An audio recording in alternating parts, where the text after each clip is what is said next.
हे मेरे युवक बंधु, तुम बलवान बनो, यही तुम्हारे लिए मेरा उपदेश है। गीता पाठ करने की अपेक्षा तुम्हें फुटबॉल खेलने से स्वर्ग सुख अधिक सुलभ होगा। मैंने अत्यंत साहसपूर्वक ये बातें कही हैं और इनको कहना अत्यावश्यक है, कारण मैं तुमको प्यार करता हूं। मैं जानता हूं कि कंकड़ कहां चुभता है। मैंने कुछ अनुभव प्राप्त किया है। बलवान शरीर से अथवा मजबूत पुट्ठों से तुम गीता को अधिक समझ सकोगे। मनुष्य, केवल मनुष्य भर चाहिए, बाकी सब कुछ अपने आप हो जाएगा। आवश्यकता है वीर्यवान, तेजस्वी, श्रद्धा संपन्न और दृढ़ विश्वासी निष्कपट नवयुवकों की। ऐसे 100 मिल जाएं तो संसार का कायाकल्प हो जाए। हे भाइयों, हम सभी लोगों को इस समय कठिन परिश्रम करना होगा। अब सोने का समय नहीं है। हमारे कार्यों पर भारत का भविष्य निर्भर है। देखिए, वो तत्परता से प्रतीक्षा कर रही है। वो केवल सो रही है। उसे जगाइए और पहले की अपेक्षा और भी गौरव मंडित और अभिनव शक्तिशाली बनाकर भक्ति भाव से उसे उसके चिरंतन सिंहासन पर प्रतिष्ठित कर दीजिए।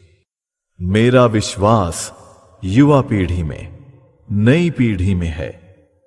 मेरे कार्यकर्ता उनमें से आएंगे। सिंहों की भांति वे समस्त समस्या का हल निकालेंगे। मैंने अपना आदर्श निर्धारित कर लिया है और उसके लिए अपना समस्त जीवन दे दिया है।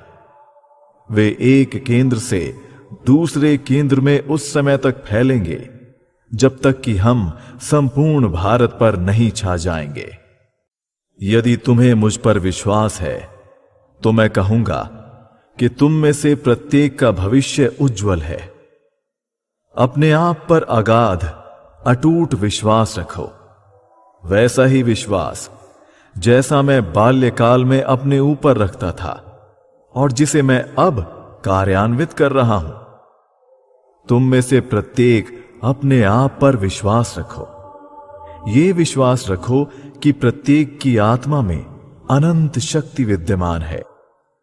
तभी तुम सारे भारतवर्ष को पुनरुज्जीवित कर सकोगे। चरित्रवान, बुद्धिमान, दूसरों के लिए सर्वस्व त्यागी तथा आज्ञाकारी युवकों पर ही मेरा भविष्य का कार्य निर्भर है। उन्हीं पर मुझे भरोसा है, जो मेरे भावों को जीवन में परिणत कर अपना और देश का कल्याण करने में जीवन दान कर सकेंगे। नहीं तो झुंड के झुंड कितने ही लड़के आ रहे हैं और आएंगे, पर उनके मुख का भाव तमोपूर्ण है।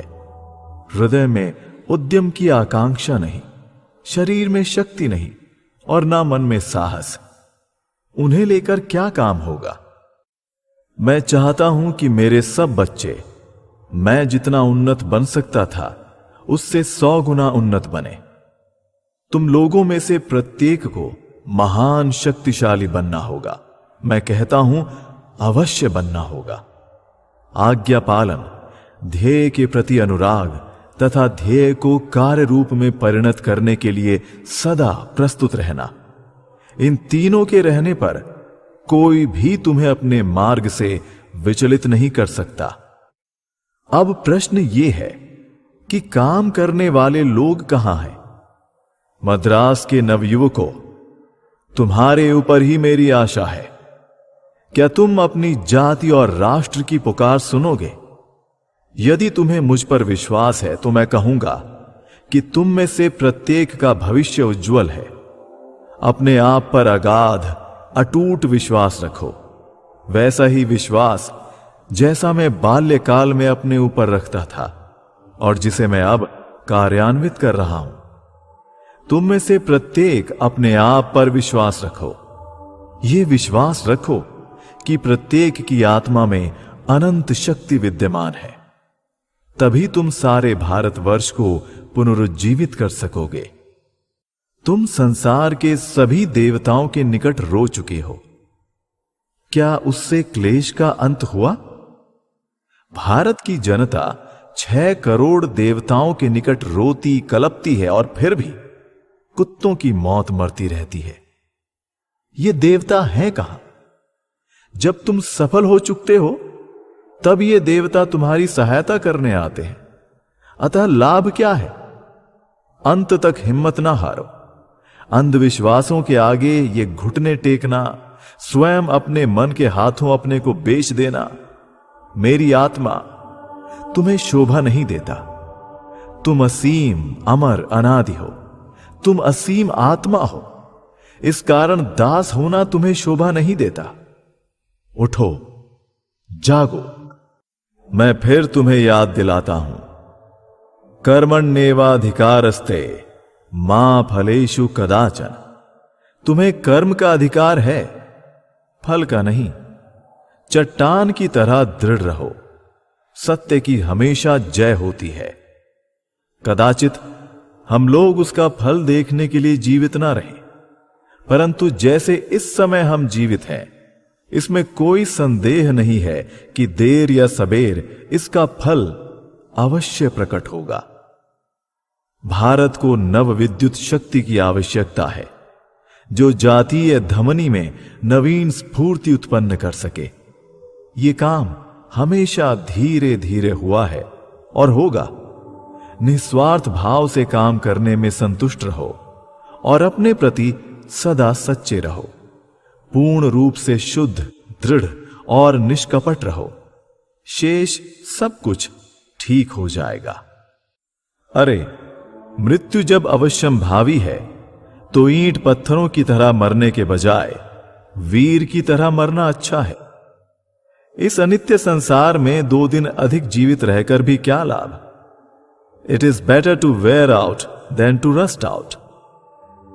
जरा जीर्ण होकर थोड़ा थोड़ा करके क्षीण होते हुए मरने की बजाय वीर की तरह दूसरों के अल्प कल्याण के लिए लड़कर उसी समय मर जाना क्या अच्छा नहीं? भारत तभी जागेगा जब विशाल हृदय वाले सैकड़ों स्त्री पुरुष भोग विलास और सुख की सभी इच्छाओं को विसर्जित कर मन, वचन और शरीर से उन करोड़ों भारतीयों के कल्याण के लिए सचेष्ट होंगे जो दरिद्रता तथा मूर्खता के अगाध सागर में निरंतर नीचे डूबते जा रहे हैं। क्या तुम निष्कपट हो, मरते दम तक निस्वार्थ और प्रेम परायण?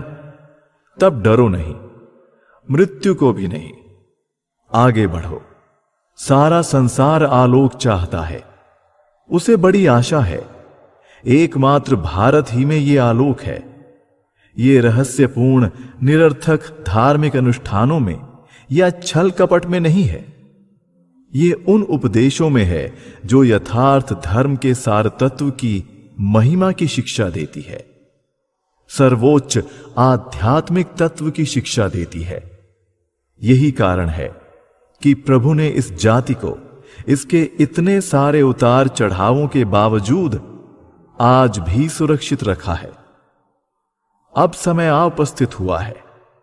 मेरे वीर हृदय युवकों, ये विश्वास रखो कि अनेक महान कार्य करने के लिए तुम सबका जन्म हुआ है। कुत्तों के भौंकने से न डरो, नहीं, स्वर्ग के वज्र से भी न डरो। उठ खड़े हो जाओ और कार्य करते चलो। लाखों स्त्री पुरुष पवित्रता के अग्नि मंत्र से दीक्षित होकर भगवान के प्रति अटल विश्वास से शक्तिमान बनकर और गरीबों, पतितों तथा पद दलितों के प्रति सहानुभूति से सिंह के समान साहसी बनकर इस संपूर्ण भारत देश के एक छोर से दूसरे छोर तक सर्वत्र उद्धार के संदेश, सेवा के संदेश, सामाजिक उत्थान के संदेश और समानता के संदेश का प्रचार करते हुए विचरण करेंगे। हे सिंहों, आएं और इस मिथ्या भ्रम को झटक कर दूर फेंक दें कि आप भेड़ हैं। आप हैं आत्मा अमर, आत्मा मुक्त, आनंदमय और नित्य। आप जड़ नहीं हैं, आप शरीर नहीं हैं। जड़ तो आपका दास है, न कि आप हैं दास जड़ के। महावीर के चरित्र को ही तुम्हें इस समय आदर्श मानना पड़ेगा। जीवन मृत्यु की परवाह कहां। महाजितेंद्रिय, महाबुद्धिमान, दास्य भाव के उस महान आदर्श से तुम्हें अपना जीवन गठित करना होगा। वैसा करने पर दूसरे भावों का विकास स्वयं ही हो जाएगा। दुविधा छोड़कर गुरु की आज्ञा का पालन और ब्रह्मचर्य की रक्षा, यही है सफलता का रहस्य। नाथ पंथः विद्यते यनाय, अवलंबन करने योग्य और दूसरा पथ नहीं। एक ओर हनुमान जी के जैसा सेवा भाव और दूसरी ओर उसी प्रकार त्रैलोक्य को भयभीत कर देने वाला सिंह जैसा विक्रम। सिद्ध होना हो तो प्रबल अध्यवसाय चाहिए, मन का अपरिमित बल चाहिए। अध्यवसायशील साधक कहता है, मैं चुल्लू से समुद्र पी जाऊंगा, मेरी इच्छा मात्र से पर्वत चूर चूर हो जाएंगे। इस प्रकार का तेज, इस प्रकार दृढ़ संकल्प लेकर कठोर साधना करो और तुम ध्येय को अवश्य प्राप्त करोगे। स्वार्थपरता की आवश्यकता नहीं, नाम की भी नहीं, यश की भी नहीं, तुम्हारे नहीं, मेरे नहीं, मेरे प्रभु के भी नहीं। काम करो, भावनाओं को, योजनाओं को कार्यान्वित करो। मेरे बालकों, मेरे वीरों, सर्वोत्तम साधु स्वभाव मेरे प्रियजनों, पहिए पर जा लगो, उस पर अपने कंधे लगा दो। नाम, यश अथवा अन्य तुच्छ विषयों के लिए पीछे मत देखो। स्वार्थ को उखाड़ फेंको और काम करो। आओ, मनुष्य बनो, कूप मंडूकता छोड़ो और बाहर दृष्टि डालो। देखो अन्य देश किस तरह आगे बढ़ रहे हैं। क्या तुम्हें मनुष्य से प्रेम है? क्या तुम्हें अपने देश से प्रेम है? यदि हां, तो आओ हम लोग उच्चता और उन्नति के मार्ग में प्रयत्नशील हों। पीछे मुड़कर मत देखो। अत्यंत निकट और प्रिय संबंधी रोते हों तो रोने दो, पीछे देखो ही मत, केवल आगे बढ़ते जाओ। याद रखो कि धन का कोई मूल्य है? न नाम का, न यश का, न विद्या का। केवल चरित्र ही कठिनाइयों के दुर्भेद्य पत्थर की दीवारों में से गुजर सकता है। चरित्र को एक विशिष्ट ढांचे में ढालने में शुभ और अशुभ दोनों का समान अंश रहता है, और कभी कभी तो दुख सुख से भी बड़ा शिक्षक हो जाता है।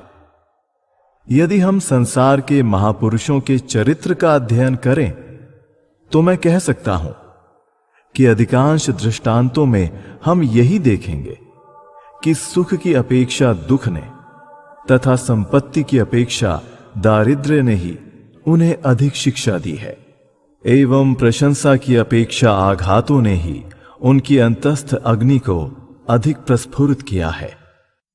तुम्हारे भविष्य को निश्चित करने का यही समय है। इसीलिए मैं कहता हूं कि अभी इस भरी जवानी में, इस नए जोश के जमाने में ही काम करो। जीर्ण शीर्ण हो जाने पर काम नहीं होगा। काम करो, क्योंकि काम करने का यही समय है। सबसे अधिक ताजे, बिना स्पर्श किए हुए और बिना सूंघे फूल ही भगवान के चरणों पर चढ़ाए जाते हैं और वे उसे ही ग्रहण करते हैं। सतर्क रहो, जो कुछ असत्य है उसे पास ना फटकने दो। सत्य पर डटे रहो, बस तभी हम सफल होंगे।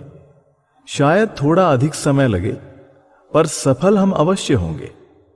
इस तरह काम करते जाओ कि मानो मैं कभी था ही नहीं। इस तरह काम करो कि मानो तुम में से हर एक के ऊपर सारा काम आ पड़ा है। भविष्य की 50 सदियां तुम्हारी ओर ताक रही हैं। भारत का भविष्य तुम पर ही निर्भर है। काम करते जाओ। अतः काम करो मेरे बालकों, काम करो। कार्य का कठिन भाग बहुत कुछ हल हो चुका है। अब ये प्रतिवर्ष धीरे धीरे स्वयं ही अग्रसर होता जाएगा। तुम लोग इतना सब कुछ कर चुके हो, यही सोचकर आनंद करो। यदि कभी मन में निराशा का भाव उदित हो तो उस समय यह विचार करो कि पिछले 1 वर्ष में कितना कार्य हुआ, किस तरह नगण्यता से निकलकर आज हम देख रहे हैं कि दुनिया भर की नजर हम लोगों पर टिकी हुई है। केवल भारत ही नहीं, बाहरी दुनिया भी हम लोगों से बड़े बड़े कामों की उम्मीदें रखती है। उठो, जागो। तुम्हारी मातृभूमि को इस महाबली की आवश्यकता है। इस कार्य की सिद्धि युवकों से ही हो सकेगी। युवा आशिष्ट, दृढ़िष्ठ, बलिष्ठ, मेधावी। मृत्यु पर्यंत काम करो, मैं तुम्हारे साथ हूं। और जब मैं न रहूंगा तब मेरी आत्मा तुम्हारे साथ काम करेगी। ये जीवन आता और जाता है। नाम, यश, भोग, ये सब थोड़े दिन के हैं। संसारी कीड़े की तरह मरने से अच्छा है, कहीं अधिक अच्छा है कर्तव्य क्षेत्र में सत्य का उपदेश देते हुए मरना। आगे बढ़ो।